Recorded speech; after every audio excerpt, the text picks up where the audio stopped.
Champions League week. Champions League matches are here once again. And this is not the first time Real Madrid and Bayern Munich has been paired in Champions League. And these two teams have a lot of history together when it comes to Champions League. If you are not champion, you can't be here. And also PSG Dortmund. I think so far as I can remember, except group stages, I've never seen them met at this crucial of Champions League. Champions League week is here. And this semi-finals is going to be absolutely massive. And Eddie and also Nana Kwame is here with me to discuss more into details, just like last week, a heat-up Champions League discussion. This time round, I'm going to start with Nana Kwame. Real Madrid, because you are a Real Madrid fan, Real Madrid is still in the competition. They are playing against Bayern Munich. What's your thoughts on that? Yeah, as you said, if you look back at history has not been on the side of Bayern Munich. Sometimes I look back I'm surprised myself as a fan. They've had giants, a giant of a team. But our BBC, and even when the BBC was no more, we've still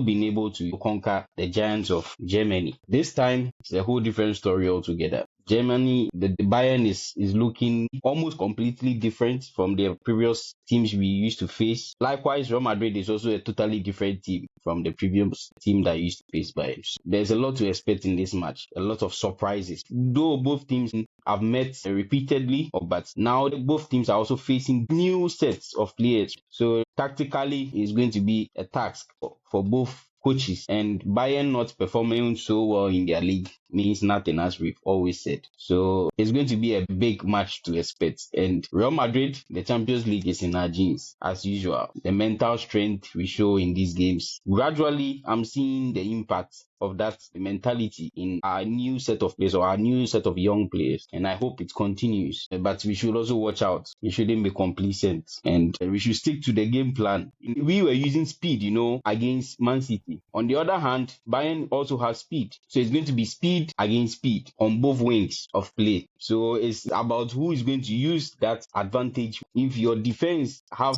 the players to meet that speed, then fine. You are good to go. But if your players are not be able to handle this, then it's going to be a problem. Get to the Dortmund side, and I'll still come back to you with the Real Madrid, who you haven't finished. Eddie, which area are you going to take? Any of them now. So you are on board. All right, so on board what? On board on which bus? What question are you? I'd just like to add my voice to the game between Bayern and Real Madrid in the semi-finals of the Champions League. This. It's not something new for Real Madrid to be played against Bayern Munich in the Champions League stage. Bayern playing against Real Madrid is not something new to the football fans. We've been witnessing back-to-back matches between Real Madrid and Bayern, and this time, we should be expecting something different.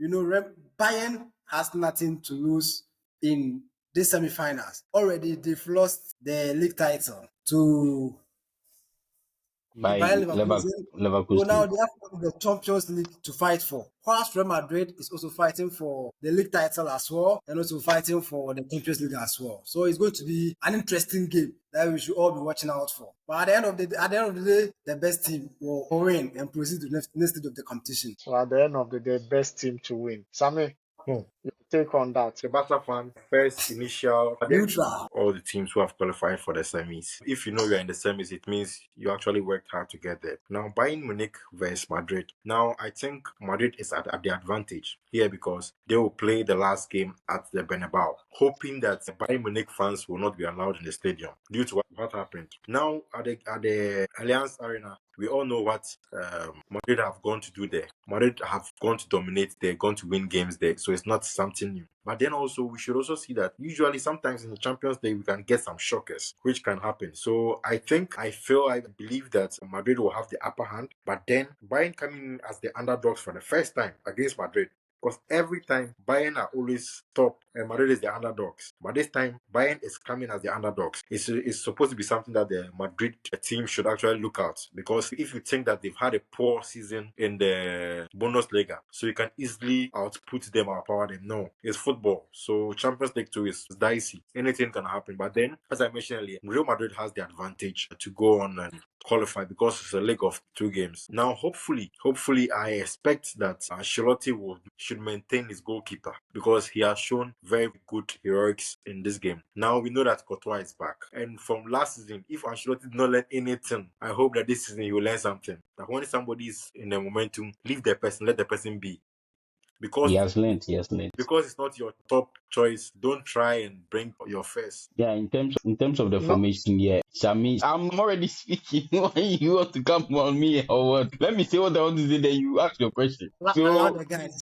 You. So what about to what Sami was saying, Ancelotti has actually learned from last season because Militao has been fully fit for the past weeks now, but he's not started him in matches or in big matches to say because it comes to football. It goes with rhythm. It's just like basketball. If you sit out for a while, you lose your rhythm. That is why you don't make someone who has not touched the ball for a while to just come in and play a penalty. No, the person has to have a feel of the ball even to know that, okay, this is a football. Then there is that connection. So as to that side, I believe Ancelotti has learned his lesson and he wouldn't pull up any surprise lineup because if he does that, that will be big trouble. That will be very big trouble. so don't you think Ancelotti and Madrid is afraid of facing Bayern? Because you could see the weekend game, they drop a lot of good players or maybe the senior players, and actually against Real Sociedad, they luckily won that game by 1 goal to nil. And if you are coming to talk about the next one is about Tuchel, Thomas Tuchel. You know his era on Chelsea. Look at the kind of players he used and then be able to pass through against you. And then the second one, the second season when in Madrid, a lot of drama that actually happened in Santiago Bernabeu. You knew about that. I want you to see the tactical point of view of this game because Thomas Tuchel, you can't underestimate. Don't just say Bayern.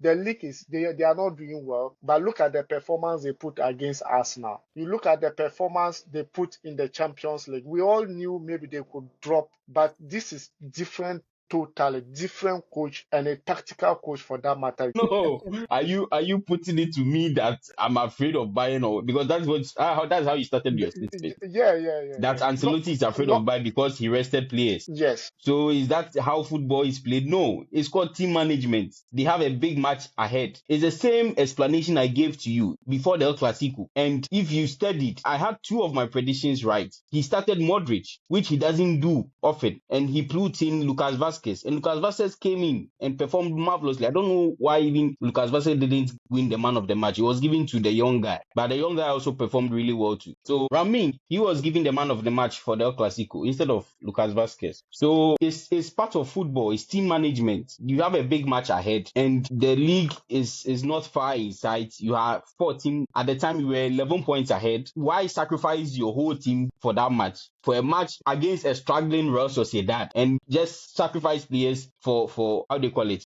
So as to the point of management, coaches do that because they have to manage players. Players are not machines. So coming to your point, if Real Madrid is afraid of I'm not afraid of Bayern. In fact, if there's been a time I've not been afraid of Bayern, this is the time. Because as I told you in my earlier presentation, that the other squad we've faced, the history that we've had with them, the players they've had, and we've been able to maneuver and beat them in those are previous meetings. I was also surprised because Bayern at the time was fine. As Sami said, we were underdogs against them. But this time, clearly they are underdogs. But that is also the danger. If you think they are underdogs, you go and play the game anyhow because they are performing bad, that will be to your disadvantage. But the fact that we are playing the second leg in Bernabeu, what is done in Bernabeu. It is our holy land. So we just have to handle business in Bayern and take them coolly to our home and finish the business. So it is not a game of fear. No, when we get to the field, we will demonstrate our authority. Okay, Madrid will demonstrate their authority when it comes to the field.